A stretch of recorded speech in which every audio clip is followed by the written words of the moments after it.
The turkey smell hadn't faded when I saw my son's Thanksgiving post. His wife, his kids, my table runner. Still, I didn't cry. I just traced the rim of my empty plate with one shaking finger. As his words replayed, "We forgot, Mom." The silence started to taste like metal. While their laughter echoed through a screen, mine curdled somewhere in my throat. That's when I realized, forgetting your mother isn't an accident, it's inheritance. So I remembered to forget him in my will. Before we begin, may I ask, where in this big, beautiful world are you listening from? It's always a quiet honor to know who's sharing this space. Drop it in the comments, and don't forget to subscribe. Thanksgiving morning cracked open slow and gray, the kind of overcast that dulled every edge of the world. Elaine McAdams stood barefoot in her kitchen, basting a 9-pound turkey that looked pitifully small in the vast pan she used for holiday roasts, back when the house used to be full. The rhythmic drip of melted butter over golden skin echoed in the quiet, her only soundtrack. She hadn't set the dining table. There was no point. A single placemat on the counter would do. She told herself she liked it this way. Less fuss, less cleanup. But the lie sat in her mouth like a spoonful of ash. The clock above the sink clicked over to 10:07 a.m. Still no call, still no text, just silence. Elaine wiped her hands on a dish towel and reached for her phone, checking again. Maybe she missed a notification. Maybe Brian had sent a voice memo, or Meredith had tagged her in something. But the screen was as blank as it had been an hour ago. She opened Facebook instead, out of some bitter compulsion, the kind that only made things worse. And there it was. A photo posted just 10 minutes earlier by Meredith Holcomb, a long oak table sagging under the weight of a perfect Thanksgiving spread. Steaming bowls of garlic mashed potatoes, glistening cranberry compote, green bean casserole, Parker House rolls. Every dish plated like it came out of a Williams-Sonoma catalog. At the head of the table, Brian grinned like a man who had everything. Meredith beamed beside him, her auburn hair tied with a festive ribbon. Even little Kaylee, their youngest, had her curls done up in bows. Elaine's chest tightened. She leaned in to zoom on the photo. There, at the center of the table, was something she hadn't expected to see. Not the turkey, not the centerpiece made of pine cones and cinnamon sticks. The quilted table runner, her table runner, hand-stitched last fall over 6 painstaking weeks, deep golds and warm reds, with tiny embroidered leaves trailing from edge to edge. A one-of-a-kind piece she'd gifted Meredith last Christmas with a note that read, "For your future holiday table. Love, Mom." No mention of her in the post. No tag. No caption like, "Thanks to Brian's mom for this beautiful runner." Nothing. Elaine closed her eyes, and for a moment, her face went hot. It wasn't about credit, except it absolutely was. She walked over to the fridge and opened it, not out of hunger, but to fill the moment with anything else. A cold gust greeted her face. She stared blankly at the shelf of cranberry chutney, pumpkin pie, and a dish of stuffing she knew no one else would eat. The overhead light flickered. She closed the door, then she made the call. Brian picked up on the third ring. There was chatter in the background, the sound of laughter, silverware clinking against china. "Hey, Mom," he said, casual, like he hadn't forgotten the woman who raised him. "Happy Thanksgiving." She hesitated, her mouth suddenly dry. "Did something happen?" "Huh? I thought you said we'd talk this morning. You mentioned maybe stopping by. I've been trying to call." "Oh, yeah, sorry about that," Brian said, as if he were apologizing for running late to a dentist appointment. "Things got kind of hectic here. Meredith's folks showed up early, and the kids have been bouncing off the walls. You know how it is." Her voice stayed even, almost too even. "I saw the photo Meredith posted." A pause. Then, "Yeah? She's good at staging the table. She loves all that Pinteresty stuff.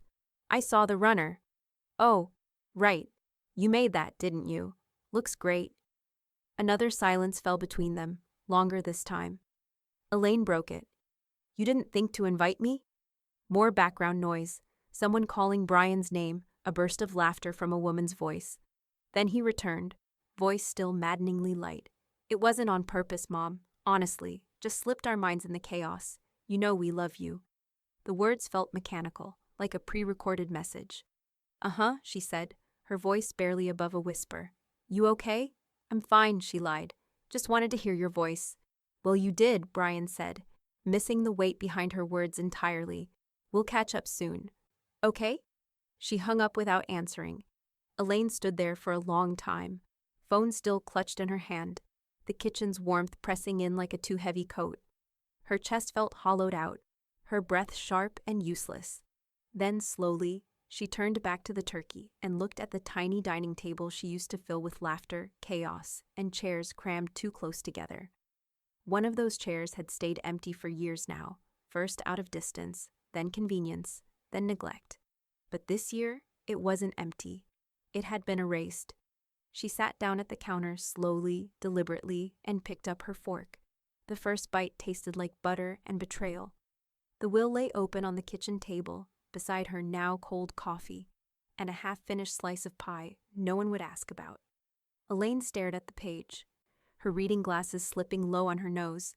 She had read it twice already that morning, but the words still rubbed her wrong, like a wool sweater with the tag left in.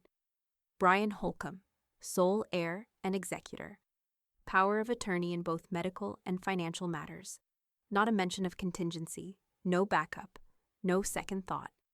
It hadn't felt right when he asked her to sign it 6 months ago, and it sure as hell didn't feel right now, not after a Thanksgiving that never came. She could still see his face across the booth at Greenfield Diner that afternoon. Casual, insistent. One hand wrapped around his cold brew, the other sliding the folder across the formica. "Just in case," he'd said. "Standard stuff. You're healthy, but you never know." He hadn't looked her in the eye when she asked if Meredith had read it. "She trusts me to handle this stuff," Brian had replied, too fast, brushing a crumb off the table like it offended him. Elaine closed the will and shoved it back into the envelope. Her heart thumped in a slow, dull rhythm. Not panic, but something colder, calculating. Like the sharp quiet before a winter storm rolls in. The doorbell rang. It was Pat. She stood on the porch in fleece-lined boots and a coat that looked older than some of Elaine's regrets. Her white curls peeked out from under a knit hat shaped like a turkey. She held a mixing bowl under one arm and a paper grocery bag under the other. "I brought the good cinnamon," Pat said, by way of greeting, brushing past Elaine into the house. "And don't fight me. I'm staying till that pie smell covers whatever sadness you've been stewing in." Elaine managed a breath that wasn't quite a laugh. She closed the door and followed her friend into the kitchen. They moved around each other like muscle memory, peeling apples, mixing batter, lining a pan with parchment. The air began to shift, first with the scent of vanilla, then with the comforting crackle of conversation. "He forgot Thanksgiving," Pat said, slicing through an apple like it had personally wronged her. "I wouldn't trust that boy with my Tupperware, let alone a will." Elaine paused at the counter, hands sticky with brown sugar. "I won't trust him with my legacy." Pat looked up, the knife still in her hand. "That sounds like the start of something." "It is," Elaine said quietly. She didn't elaborate. She didn't need to. The timer beeped, and the first batch of apple bars went into the oven. Warmth seeped back into the house, not just from the heat, but from the rhythm of baking together. It was a ritual they'd started the year after Elaine's divorce, when her life had first crumbled at the edges. Now it felt less like tradition and more like reclamation. "Still taking them to the shelter?" Pat asked, brushing flour off her sleeve. Elaine nodded. "That part never changes." They stood in silence for a few moments, watching sugar dissolve into butter on the stove. Outside, the wind rattled the last dry leaves against the windows. November was nearly over. Another year gone. Pat leaned back against the counter. "You know what I think? I think sometimes people assume you'll always be there, that you'll keep giving, even when they stop noticing." Elaine turned toward her, something solid settling behind her eyes. "This year, I'm giving thanks for clarity." Pat raised her eyebrows. "Is that code for revenge or reinvention?" Elaine smiled, but didn't answer. Not yet. Instead, she opened the fridge and pulled out a second tray of chilled dough. "Round two?" Pat chuckled and held the pan steady. "Hell yes. Let's bake like the world's watching." As the oven door closed, Elaine glanced at the envelope still sitting on the side table. barely visible beneath a stack of old mail. She didn't throw it out. She didn't need to. She already knew the next version wouldn't have Brian's name on it, but it would have someone else's. The law office of Robert L. Caffrey, Esq. sat on the corner of Main and Birch, wedged between a shuttered antique shop and a dry cleaner that hadn't updated its signage since the Clinton administration. Elaine parked across the street, stared at the building for a moment, then killed the engine. She didn't feel nervous, just still. The kind of still that comes right before a match is struck. Inside, the office was quiet, warm, almost too cozy for a place where such cold things were finalized. Pine-scented candles flickered on the receptionist's desk, and a small ceramic bowl of Werther's Originals sat untouched beside a stack of estate planning brochures. Elaine McAdams, a voice called gently. She turned. Rob Caffrey stood in the doorway to his office. Gray hair swept back, a little thicker than she remembered, but unmistakably the same boy who once traded her fruit snacks for his pudding cup in 7th grade homeroom. "I knew it was you," he said, grinning. "Middle school, Miss Jarrett's class. You used to draw sunflowers on your notebooks." Elaine smiled. "The first real one all day. And you used to pretend to hate math so you could sit next to me during tests." Rob laughed and gestured for her to follow him inside. His office was neat but lived in, leather chairs worn soft at the arms, a desk stacked with papers he clearly intended to get to. A family photo of a golden retriever and 2 teenagers sat under a gooseneck lamp. "Good to see you," he said sincerely, though these meetings are rarely about good news. "Oh, I'm feeling clear-eyed about this one," she replied, unzipping her bag and pulling out a neatly labeled red folder. "Revision, final." She placed it gently on the desk between them. Rob opened it without a word. His eyes scanned the documents inside, first quickly, then more slowly, his lips parting slightly as he moved from page to page. He paused about halfway through, sat back in his chair, and looked at her for a long moment. "You're removing Brian entirely," he said. "Not as a question. Yes. No medical proxy, no executor role, no inheritance." "Correct." He nodded slowly, turning to the next page. "Patricia Alden, as both executor and medical POA." Elaine nodded once. "And this trust," Rob continued, tapping the page gently, "splits evenly between the East Hills Food Shelter, the Monarch Quilting Co-op, and—" He paused, his eyebrows lifting slightly. "Lana McAdams, held until age 25. She's the only one who never stopped seeing me as a person," Elaine said, her voice even. "The others see me as a holiday backdrop or a legal formality. Lana listens. She notices." Rob was quiet for a moment, then sat forward and folded his hands. "It's clean," he said. "Final, no wiggle room. If they try to contest it, they won't get far." Elaine looked out the window. The late November sky was pale and brittle, the trees outside stripped bare. She felt no guilt, no ache, just a deep, humming sense of balance returning to the room. "Good," she said. Rob slid the signature page in front of her and handed her a pen. "Whenever you're ready." She reached for it without hesitation, her hand steady as she signed in the space marked testator. She didn't rush it. She wrote each letter with care.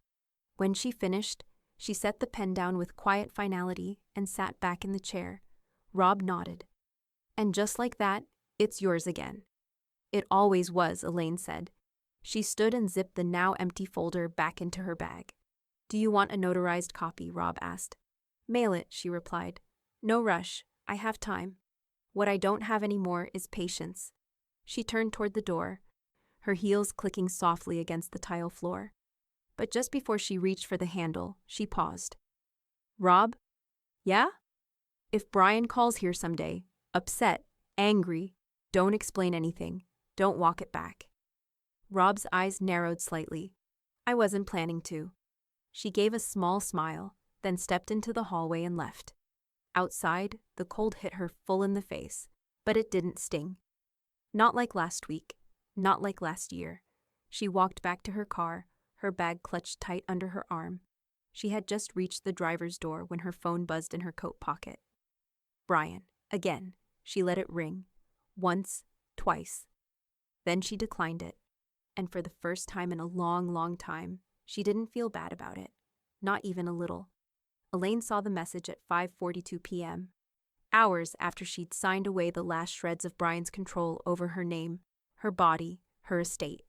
From Brian, Lana was asking about you. Let her know she's always welcome here. She stared at the glowing screen, thumb hovering just above the reply icon.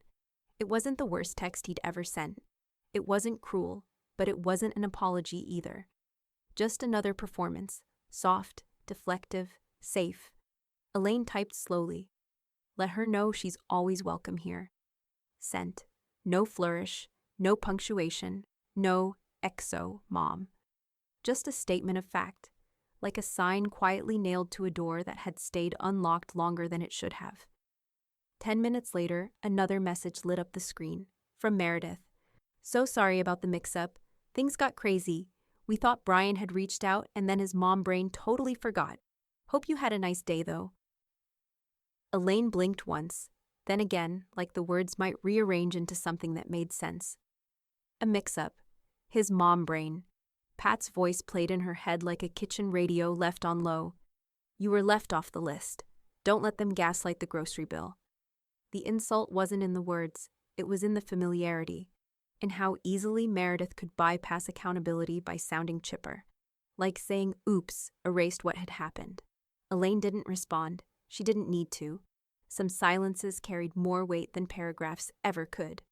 By 6:30 the sun was gone, and the sky had dipped into a deep, bruised navy. Elaine stood in her small laundry room, folding soft things with deliberate care. She laid out a pair of thick knit gloves, charcoal gray, fleece-lined, a pack of artisan cocoa mix, one of her extra mason jars, filled with homemade spiced granola, and finally a 3x5 recipe card in her neat looping handwriting. Grandma Elaine's apple bars. You liked these best when the crust was overbaked. Let it go golden, not blonde. Golden. You're seen. Always. She placed everything into a craft paper gift box and tied it with twine. No note saying from Grandma. No signature. But she knew Lana would know. She drove out just past 7, headlights cutting through the frosty dark. Heater blowing warm against her knuckles. Brian and Meredith's cul-de-sac looked like a Christmas ad. Twinkle lights, inflatables, perfectly trimmed hedges wrapped in pre-lit garlands. But it didn't feel warm. Elaine parked at the curb, 2 houses down. The box sat in the passenger seat like a secret, like a truth that didn't need explaining. She slipped on her gloves, lifted the box, and walked up the path with steady steps. The porch was glowing, soft yellow from the entry light, the scent of cinnamon and pine wafting faintly from inside. She placed the box carefully against the doorframe, angled so it wouldn't be missed. Then she rang the bell. Once, firm. She turned and walked briskly back toward the car, not looking back. But once she was inside, engine off, she let her gaze drift to the front window. The door opened. Meredith. She wore yoga pants and a thick cardigan, phone in one hand, glass of red wine in the other. She stepped out, glanced around, then looked down. Her brow furrowed slightly as she bent and picked up the box. She read the card first, her mouth tightening. The hand not holding the wine glass reached up to adjust her hair, an unconscious flick of discomfort. She turned back inside, but slower now. And when she shut the door, she didn't close it all the way on the first try. Elaine watched her try again, pressing it until the latch clicked. Elaine sat in the dark, not moving, just breathing. The box had been delivered, the message had landed, and the seed had been planted. The note was short, just 4 lines, folded into quarters and tucked into the corner of the care box Elaine had dropped on their porch days earlier. It hadn't come by mail, it had been slipped, almost shyly, through her front door mail slot, sometime between Wednesday evening and Thursday morning. Elaine had found it curled just beneath the entryway bench, nestled among flyers and a grocery coupon she would never use. Grandma, thank you. I knew it was from you before I even opened it. I miss your quiet. I love you. Lana Elaine read it once standing, then again sitting, and a third time at the kitchen counter, the paper pressed flat under her palm as if it might disappear. The ink was slightly smudged near the bottom, like maybe Lana had rested her hand there too long. Or maybe her eyes had welled. Elaine placed the note inside her recipe binder, behind the tab marked bars and breads. She didn't tape it. She didn't laminate it. Just tucked it in loose, like it belonged there all along. That afternoon, the house smelled of banana bread, overripe fruit, toasted walnuts, a splash of bourbon she never admitted to adding. As it baked, Elaine sat at the writing desk in the corner of the den, the one she used mostly for stamps and tax receipts, and pulled out her journal. She opened to a fresh page, dated it cleanly, and wrote, "I will not wait to be remembered." Then, underneath, "My legacy will not be something that arrives after I'm gone. It will unfold now in every act of clarity, in every removal, in every redirection. I am building it with my own 2 hands." By the time Pat arrived with her laptop and a tub full of Elaine's older quilts, the banana bread had cooled, and the sharp November light was sliding sideways through the windows. They set up on the dining room table, quilts folded neatly beside Elaine's battered recipe box, her index cards still dusted with flour and time. "Ready to go digital?" Pat asked, adjusting her glasses. "Ready to stop letting it all die with me," Elaine replied. The process took hours, each quilt laid out, photographed from multiple angles, tagged with its name, year, and backstory. The recipe cards were scanned one by one, the handwriting imperfect but deeply personal. Elaine narrated while Pat typed. Who the recipe came from, when it was made, why it mattered. "This one," Elaine said, holding up a faded card stained with what looked like cinnamon, "was my mother's. She only made it for church potlucks. Said it was too rich for ordinary people." Pat laughed softly. "I like her already." That evening, after Pat left and the house went quiet again, Elaine wrote a brief email to Rob. Subject: Final adjustment. Body: Please amend Lana's trust to include all copyright and future royalty rights from the digital archive Pat and I are creating. I want her to have full access to the story behind each recipe, each stitch. She'll know what to do with it. She sees people. No thank you. No small talk. Just clarity. Elaine didn't send a holiday card that year. Not to Brian. Not to Meredith. She didn't text them on Christmas morning or post a nostalgic photo to bait a comment. She bought no gifts to send, made no excuses to swing by accidentally, and ignored the voicemail Brian left on New Year's Eve, his voice slow with champagne and forced cheer. Instead, she put on her softest scarf and joined the early shift at Finch's Bakery, a little family-owned place that did cinnamon roll donations every December. She signed up for cleanup, not center stage, and spent the week mopping flour off counters and packing pastries into plain white boxes for people who didn't care where they came from, just that they were warm and sweet and offered with both hands. The final shift ended early on a snow-dusted Saturday. Elaine was locking up when the youngest employee, a high school girl with chipped nails and big headphones, stopped her near the door. "Hey," she said, shy but sincere. "That banana bread you brought in, I've never had anything like it." Elaine smiled. "It's an old recipe.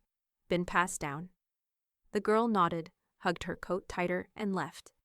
Elaine stood for a moment, keys in hand, staring out at the street. The snow was falling slow, like it was being careful. The kind of snow that layered, not blanketed. The kind that stuck. And for the first time in decades, she didn't feel erased. She felt etched. The email came late, 11:14 p.m., long after Elaine had folded the last of her linens and turned off every downstairs light. From Brian. "Hey, just checking in. Haven't heard much. Everything okay?" For a moment, she stared at it in the pale glow of her phone, curled under the weighted blanket she'd stitched herself 3 winters ago.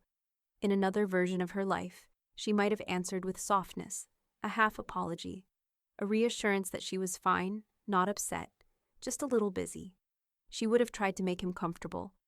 But that version of her didn't live here anymore. She tapped back and typed, "I'm well. Please don't worry on my behalf." Sent. No explanation, no emotional labor. The distance was not up for negotiation. The next morning, Pat called just after 10, her voice a bit too casual. "So, Meredith called me," she began, drawing out each word like she wasn't sure how much to give. "Wanted to know if you were okay." Elaine set down her mug. "Really?" "Yeah. Said you've been quiet. Asked if something happened over the holidays." Elaine arched an eyebrow, though Pat couldn't see it. Did you tell her what happened? Or what didn't? Pat gave a low chuckle. Nope, just told her the truth. And what's that? That you're finally thriving. Elaine let that settle. The truth didn't need to sting to be strong. After they hung up, she opened the kitchen drawer that held the extra house keys, the ones labeled with faded tape and black marker. Brian, Pat, spare. She took the one labeled Brian, removed the tag, and dropped it into the junk drawer. Then she opened the home security app on her phone and changed the access codes. She did it quietly, efficiently, without ceremony. No grief, no hesitation. Just like replacing dead batteries in a smoke detector, long overdue. By noon, she'd updated her life insurance policy to reflect the new structure. Primary beneficiary, Lana's Trust. Secondary, the nonprofit co-op that had kept the Monarch Quilting Club afloat when donations dried up 2 summers ago. Elaine closed her laptop, sipped her tea, and felt nothing but air move through her lungs. The doorbell rang just after 4. No knock, just the quiet, expectant hum of someone choosing not to be loud. She opened the door to find a card-sized envelope on the welcome mat. No return address. But the front was hand-drawn, colored pencil outlines of banana bread slices with hearts in the steam. Her name, Grandma, written in a slightly slanted, earnest scrawl. Inside was a folded sheet of watercolor paper. On the front, Happy holidays to the warmest person I know. Inside, I keep your gloves in my top drawer.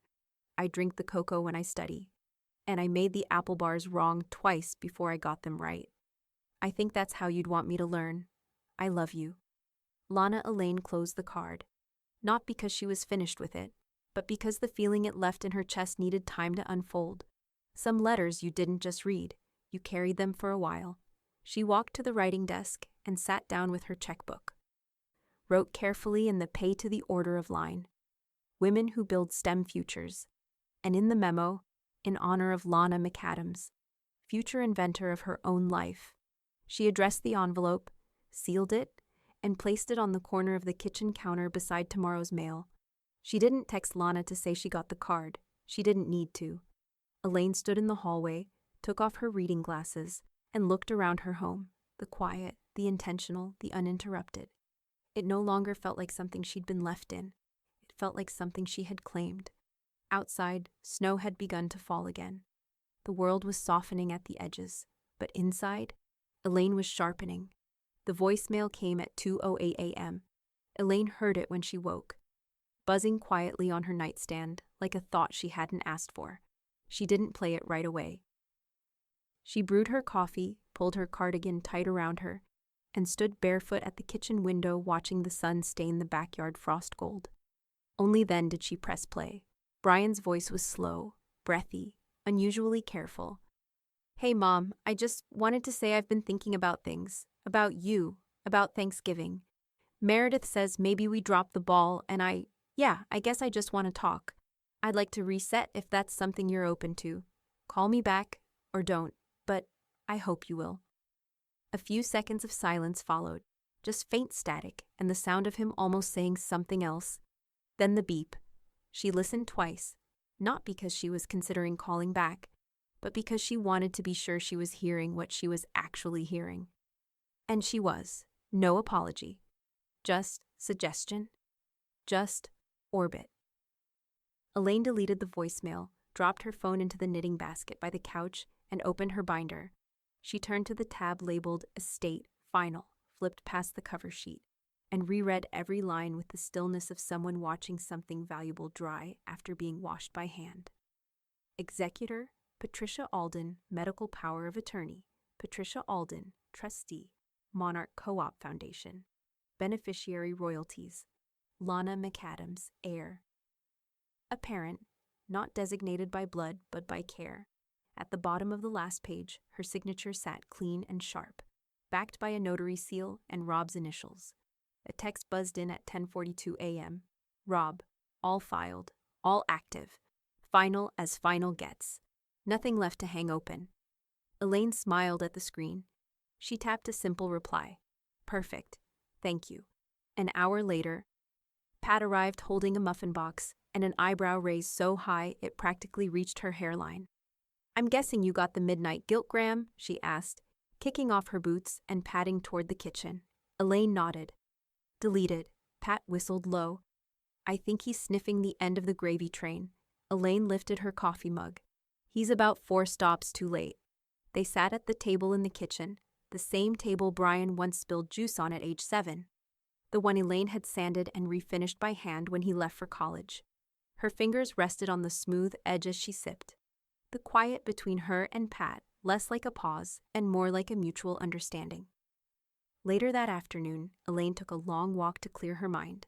When she returned, she opened the envelope she'd been keeping in the drawer beside the bread box. Future expenses, Brian, college fund, emergency help, down payment ideas, written in her own handwriting.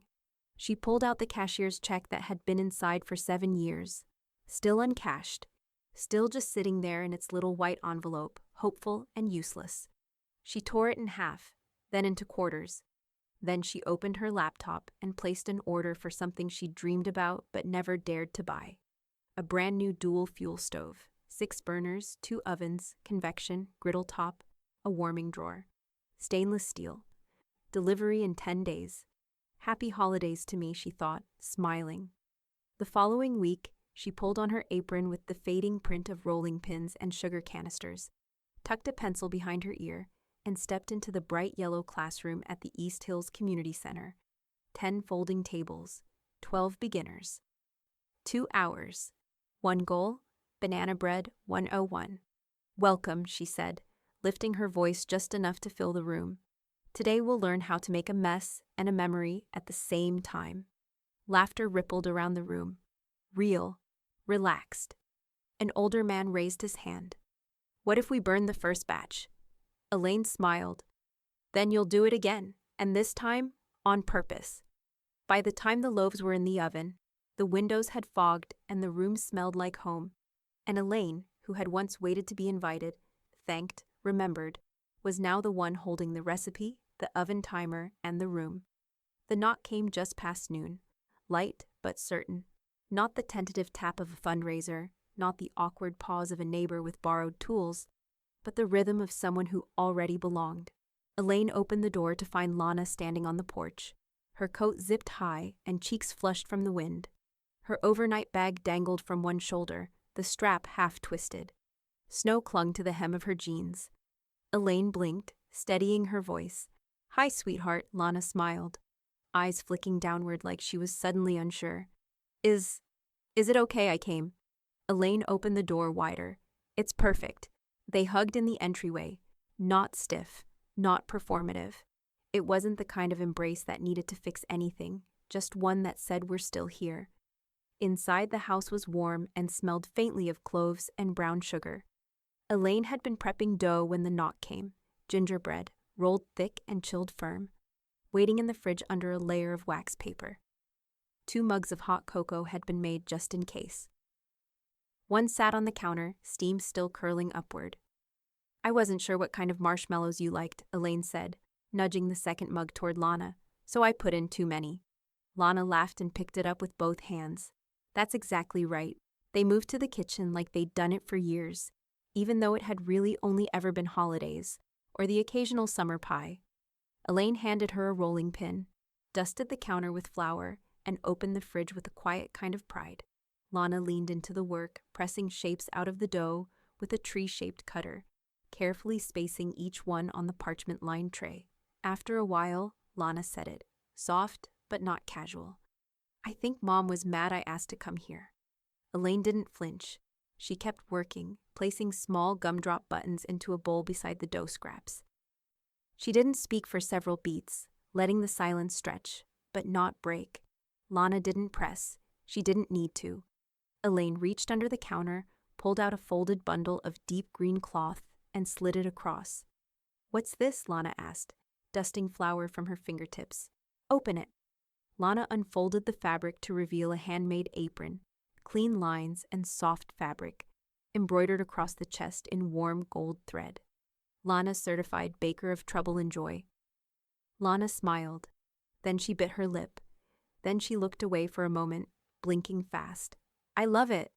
Elaine smiled, gently tying the back of her own apron. It's yours. No one else's name fits it. Later that afternoon, with trays cooling and frosting bowls scraped clean, they curled up on the couch with blankets and socks and a movie they'd both seen a dozen times. A black and white classic, full of laughter and impossible timing and endings that always landed. Outside, the snow kept falling. Inside, something else was building. As the credits rolled and the fire flickered down to its last ember, Lana sat up and glanced toward the kitchen, where sugar still clung to the cabinet handles. "Can we do this every year?" she asked. Elaine didn't hesitate. "Yes," she said softly. "You'll always have a seat here." The text came in at 6:31 a.m., as the sun was just beginning to lighten the frost-streaked sky. From Brian. "So now you're manipulating Lana. Real nice, Mom." Elaine stood in her kitchen, hands wrapped around a warm mug, the scent of lemon zest clinging to her skin from the tart dough she'd been working on since dawn. She read the message once, slowly. No greeting, no question. No attempt to understand, just blame, tossed like a rope he assumed she'd still catch. She didn't reply. She didn't even roll her eyes. She took a screenshot. Then she opened her correspondence folder, recently retitled from family, and dropped the image into a subfolder labeled Brian. Dix. Events. Her hands didn't shake. Her jaw didn't tighten. This was no longer personal. It was paperwork. By the time Pat arrived with a cranberry scone and the morning paper, Elaine had finished blind baking the tart shell. The house smelled citrusy and sharp, like something honest. "Something smells defiant," Pat said, slipping off her gloves. Elaine handed her a cup of tea and gestured toward her phone. "Brian thinks I'm brainwashing Lana now," Pat snorted. "What line is he trying to draw? The one he crossed years ago." Elaine smiled faintly. "He's writing in chalk during a thunderstorm." She pulled a file folder from the drawer beneath the recipe binder, plain, manila, methodical. Inside were neatly organized documents, emails, transcripts. Not dramatic, just thorough. Each page a breadcrumb in a trail she no longer needed to follow herself, but was preparing for others to see if the time came. She flipped through the stack and added a printed copy of the text to the section marked Post-Estate Response. "You're documenting everything," Pat noted. Impressed but unsurprised. Elaine nodded. "Just in case he forgets how clear I've already been." That afternoon, she scanned the new pages and emailed them to Rob with the subject line, Update Deck 14. Activity body, no action needed. "For your file." Rob responded within the hour, received and logged. "Staying ready." Elaine smiled at the words. Staying ready, that's all she was doing now. Not bracing, but preparing. Not hiding, but securing. Outside, snow drifted down slow and sideways. The kind of snowfall that invited watching. She stood at the window, sipping fresh tea, the lemon tart cooling behind her on the wire rack, its golden surface gently cracking from the heat. Her phone buzzed. This time, it wasn't Brian. It was Lana. From Lana. No subject. A collage of 6 photos stitched into a digital thank you card. Each square was labeled in soft pink cursive. 1. Apple bars. A bite taken, crumbs on her laptop. 2. Gloves, on a bus seat, fingers flashing a peace sign. 3. Apron selfie, mirror photo, flower on her cheek. 4. Cocoa mug, caption, studying for physics, holding on with sugar. 5. Gingerbread house, lopsided, charming, covered in glitter. 6. You and me, cropped from last week, laughing mid-sentence, heads tilted toward each other. Underneath, "Thank you for reminding me I don't have to be perfect to be loved. Just real." Elaine felt the breath catch in her throat, not because it hurt, but because it landed somewhere old and tender and long unused. Somewhere that had once braced for love to be withheld when it didn't come dressed in sacrifice. She downloaded the image and saved it into a private album on her phone titled Why I Stayed Steady. Then she turned off notifications, plated the lemon tart, and walked it down to the corner shelter, where someone else would need something warm that night. The email came wrapped in false warmth, punctuated with exclamation points and casual concern. The kind of message that pretends to be checking in while digging for something specific. From Meredith Holcomb. Subject: Catching up. Hi, Elaine. Just wanted to say we hope you're doing well. Lana had such a great time baking with you. Brian said things have felt a little distant lately. Just wanted to ask if you're open to it. Whether everything's still set up the way it was? Elaine didn't read it twice. She didn't need to. The message wasn't subtle. It wasn't heartfelt. It was a polite probe dressed as holiday cheer. Meredith hadn't said the word will or estate or inheritance, but the ellipses told the truth for her. Elaine clicked reply, typed slowly and without apology. My affairs are settled and private. I trust this brings clarity. She hit send, then archived the thread. By mid-morning, the house was filled with quiet tasks. She pulled her grandmother's Dutch oven from the cabinet and gave it a long look before placing it in the donation box beside a half-dozen mismatched pans and the old mixer with the cracked dial. She added a note on top in her own handwriting. Please offer to a woman restarting her kitchen. She's stronger than she thinks. By noon, the box sat in the trunk of her car, ready for the drop-off at Willow House, the transitional shelter where she'd started volunteering last spring. She didn't stay to chat. She didn't wait for thanks. She handed it off and drove home with the windows cracked, letting the cold air cleanse the silence. When she got back, a voicemail was waiting, from Rob. Hey Elaine, it's all been processed on our end. Everything sealed, witnessed, and secured. Just so you know, you've been more than generous. Now? Now you're simply wise. I admire that. Elaine smiled at the message, but didn't reply. She didn't need to. Rob knew the value of silence when it was earned. That afternoon, she printed a one-page summary of her estate, clean, clear, with every name exactly where it was meant to be. She placed it in the fireproof safe in her bedroom, tucked between her passport and the deed to her house. No secrets, just security. Then she poured herself a cup of peppermint tea and took a walk downtown. The sun was low and slanting sideways through the trees, catching the bare branches like silver thread. She passed Finch's Bakery, now closed for the week, and turned onto Main Street, where the thrift shop had a dusty, upright piano sitting in the front window with a hand-lettered sign that read, $50, needs tuning, not love. Elaine stepped inside. The shop bell jingled overhead. The keys were yellowed, one of them chipped at the corner, and the left pedal squeaked when she pressed it down. She ran her fingers across the keys, soft and slow, until she found middle C. It rang out stubborn and flat, but not silent. Behind her, the clerk leaned on the counter. You play? Elaine smiled faintly. Not yet. He looked up from his magazine. We can deliver it Tuesday. She nodded, handed over her card, and signed her name with the same hand that had rewritten her future. Line by line, clause by clause.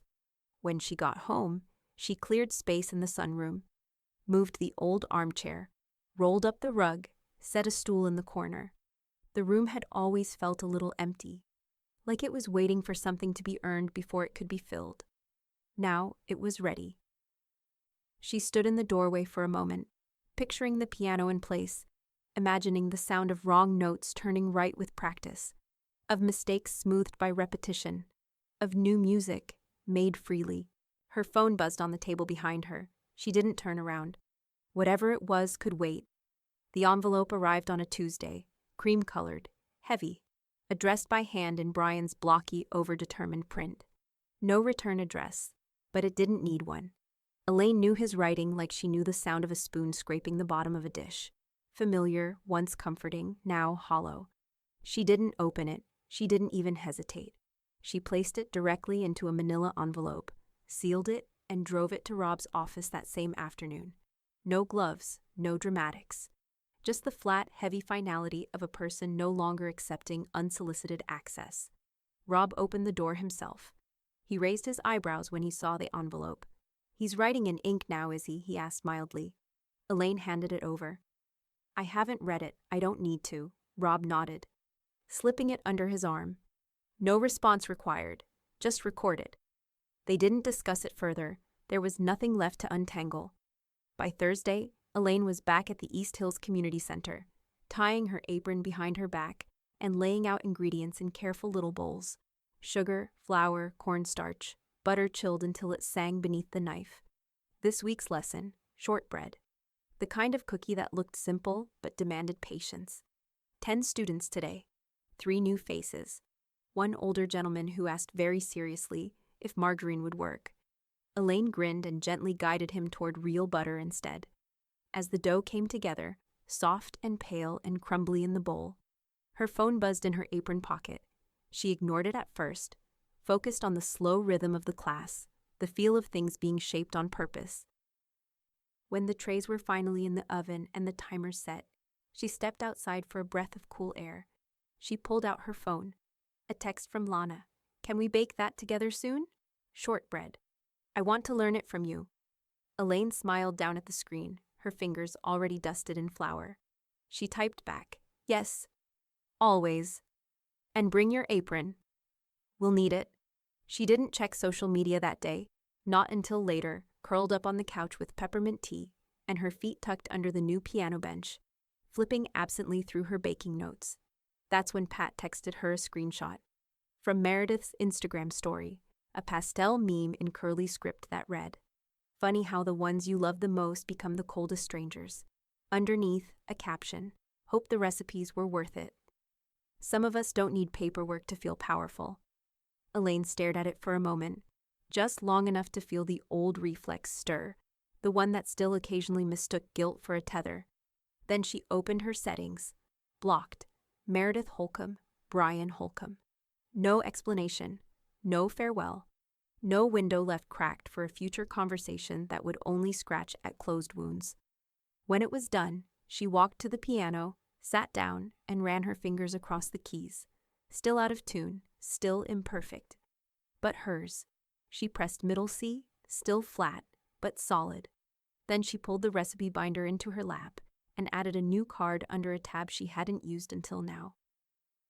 "Shortbread," Lana's request teach slowly. "Let the butter speak first." The program was printed on thick ivory cardstock, each line etched in ink that shimmered under the stage lights. Row by row, names of donors, sponsors, presenters. Tucked in the middle of page 3, under the gold foil heading Legacy Awards Ceremony, was a new entry no one in the audience had ever seen before. The Mathers Fund for Practical Arts, in honor of grandmothers who teach with their hands. Elaine sat in the second row, her coat folded over her lap, the scent of lavender sachets still clinging faintly to the sleeves. Her shoes were simple, her hair was pinned back neatly.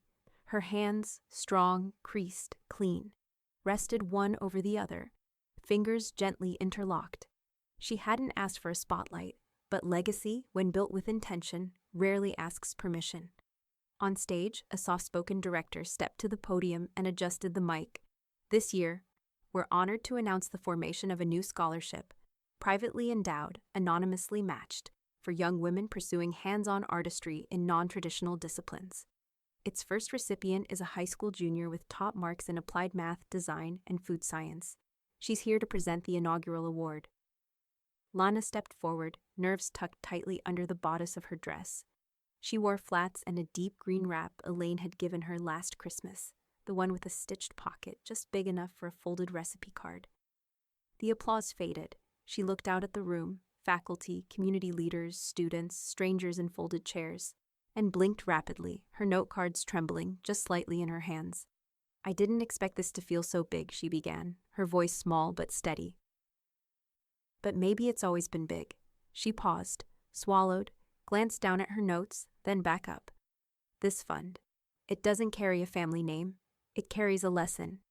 It's for the ones who taught without textbooks, who knew how to knead dough while teaching ratios, who stitched straight lines while teaching patience, who never asked for recognition, only for the recipe to be passed on." Her voice caught just once, but she didn't step back. She reached into the wrap's hidden pocket and unfolded a small piece of paper, yellowed, handwritten, grease-stained at the corners. "This is the original card for banana bread," she said, holding it up. "It taught me more than any lab did. And the woman who wrote it, she's the reason this scholarship exists. Not just because of what she made, but how she made people feel while doing it."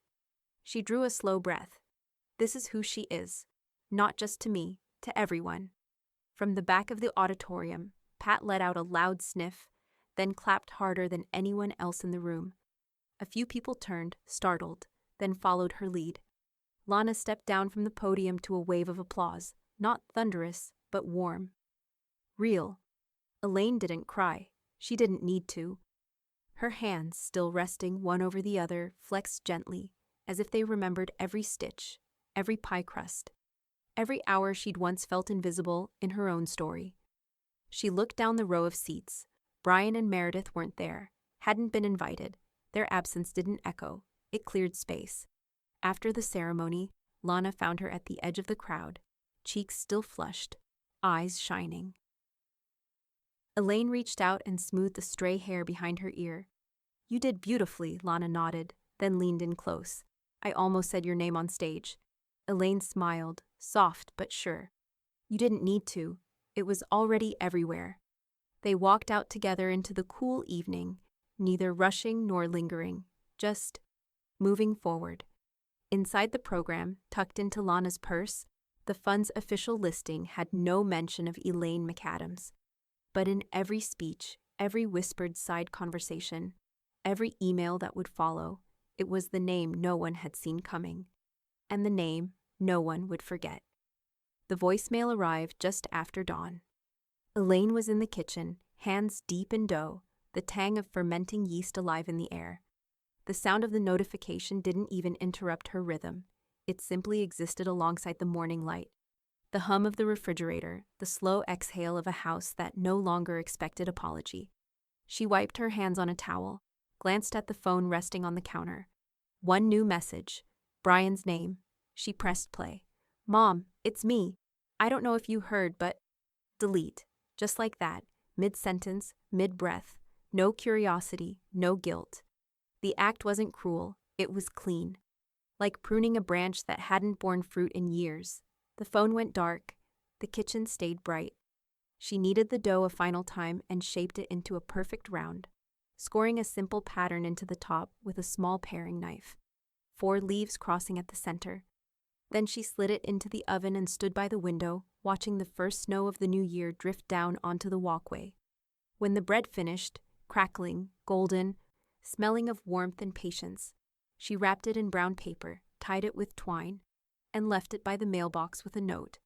"For the one who brings news, rain or shine. You're seen." E.M. The mail carrier would find it within the hour. By late morning, Elaine sat at her writing desk, sorting through old recipe cards. Her phone buzzed once, a text from Lana. "Look what I made, all by myself."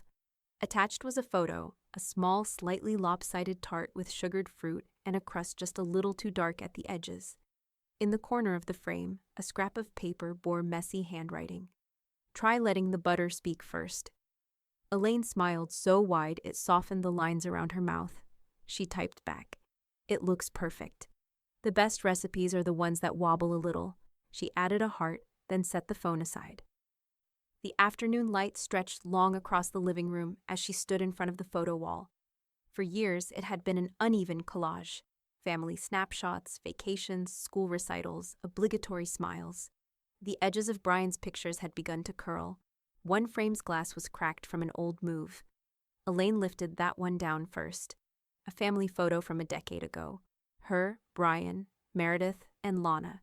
Everyone pretending the moment was easier than it was. She removed the photo from the frame, laid it gently on the table, and wiped away the faint line of dust where it had hung. Then she replaced it with a new image, Lana on stage at the scholarship ceremony, clutching her award and laughing through tears. The lighting wasn't perfect, but the joy was. She stepped back. The wall finally looked balanced. Later, she went to the dining room and opened the glass front cabinet that had been closed for years. Inside sat her wedding china, white porcelain with thin silver rims. The set she'd carried through 2 moves, one divorce, and a lifetime of waiting for a special occasion that had long expired. She stacked each plate with care, wrapping them in newspaper until the shelves were empty. Then she placed them in a box labeled simply, Donut, Willow House, fragile but ready. When she finished, the cabinet reflected her own face in its bare glass. Empty didn't mean hollow, it meant room.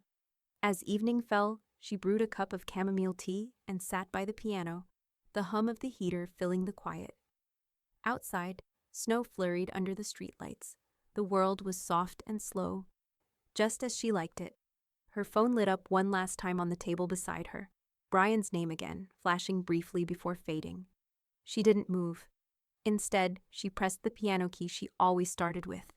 Middle C, still imperfect, still hers. The text was brief. No name attached, just a number she knew by muscle memory, like the length of a pie crust or the weight of a cast iron pan in her hands. Are you even proud of what you've done? Elaine read it on a Saturday morning, coffee cooling beside her, snow dripping down from the gutters in slow rivulets. The message didn't sting, not even a little. She typed back only one word, immensely. She didn't wait for a reply. There wouldn't be one. Across town, Pat was perched in her usual spot on Elaine's couch, a half-knitted scarf bunched in her lap. The radio played low, piano jazz with just enough dissonance to sound like honesty. They think silence means shame, Pat said, not even looking up. You made it mean strength. Elaine nodded. I'm done translating my quiet into something softer for them. Pat gave a grunt of agreement and returned to her knitting. About damn time. Later that afternoon, while the lemon bars cooled on the counter and the radiator ticked in the background, Elaine pulled out the folder from the drawer beneath the piano bench. Her obituary draft. It wasn't morbid, it wasn't sad. It was preparation, a habit she'd learned from canning jam and doubling recipes for the freezer. You didn't wait until you were gone to shape the story you'd leave behind. She opened the folder and read over the last lines she'd written weeks earlier. Then she picked up her pen and, with quiet certainty, added, she taught, baked, and stopped waiting. She read the sentence twice, then underlined it once, neatly. By dusk, she was back at her sewing table. The quilt had been in progress for months. Strips of blues and greens, golden thread tucked like sunlight between the seams. Each square stitched with intention, a pie crust, a spool of thread, a silhouette of a wooden spoon. At the center, a small house with wide eaves and one lit window. She called it for Lana's first apartment. All that remained was the final square, blank, waiting. The knock came just after sunset. Elaine opened the door to find Lana holding a tote bag and smiling, cheeks pink from the wind. I brought chocolate, she said, and thread. Elaine stepped aside. Come in. The last patch is yours. They sat side by side in the sewing room, the hum of the overhead light warming the silence. Lana selected a square of deep plum fabric, ironed it flat, and began her stitches slowly, carefully. I've never done one this small, she murmured. Elaine passed her the thimble. Small ones hold more than you think. As the last thread tucked neatly into the binding, Elaine reached for the hanger she'd prepared. Together, they carried the quilt to the piano room. It took a few minutes to center it, to adjust the fabric so it hung straight. When it was up, Lana stepped back and blinked. It feels like a window, she said, even when it's not. Elaine looked at it, not with ownership, but with recognition. That's what legacy should feel like, she said softly. Something that shows where the warmth comes from, even if you're not in the room. They sat on the piano bench together afterward, not playing, just resting. Elaine closed her eyes. Outside, the world was dark, but her home was bright. Soft light, well-earned silence, and every inch of space filled with something chosen. And on the wall, stitched and steady, a map of everything she'd refused to let die inside her. Elaine woke to the soft hush of snowfall, not the kind that demanded shoveling or scraped windshields, but the quiet kind, the kind that tucked the world in a little closer. She reached for the mug on her nightstand, still warm from the automatic kettle she'd finally splurged on. Peppermint, steeped perfectly. Outside the bedroom window, the yard wore a clean white blanket, no footprints, no paths disturbed. It looked like peace.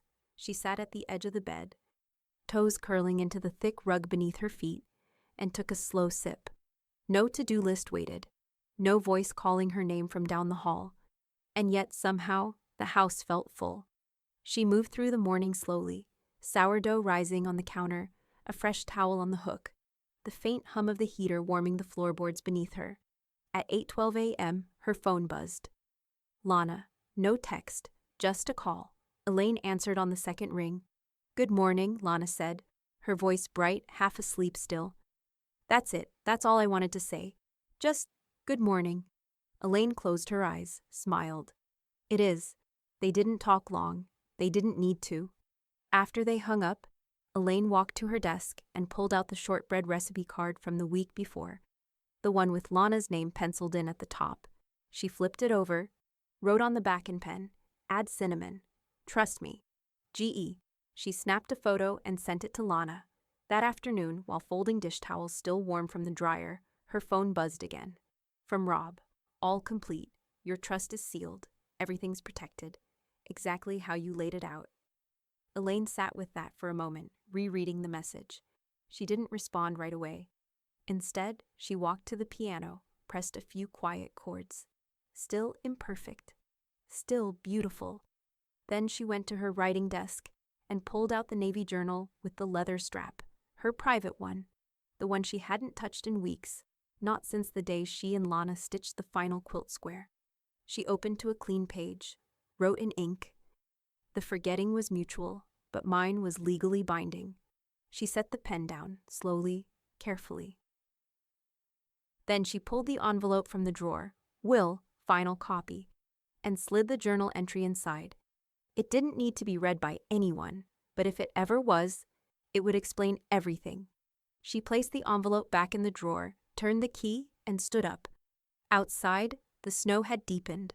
The world was muffled, softened, like it was listening for something worth keeping. Elaine walked through each room of her home, not inspecting, just acknowledging. The cinnamon sugar smell curling from the oven vent, the sunroom holding the quilt, the cabinet with only what she still used, the photo wall, centered, the piano, waiting. Everything felt intact. Everything felt hers. As evening drew in, she lit a single taper candle and sat at the kitchen table with a piece of warm bread and her favorite dish towel draped over her lap. She didn't turn on music, didn't check the news, just sat in the gentle flicker of earned quiet. Then, for the first time in years, she wrote a final entry to accompany her obituary draft. Not for the lawyer, not for Pat, not even for Lana, just for truth. My son didn't invite me to their Thanksgiving dinner. When I asked why, he said, "We forgot, Mom." So I remembered to forget him in my will.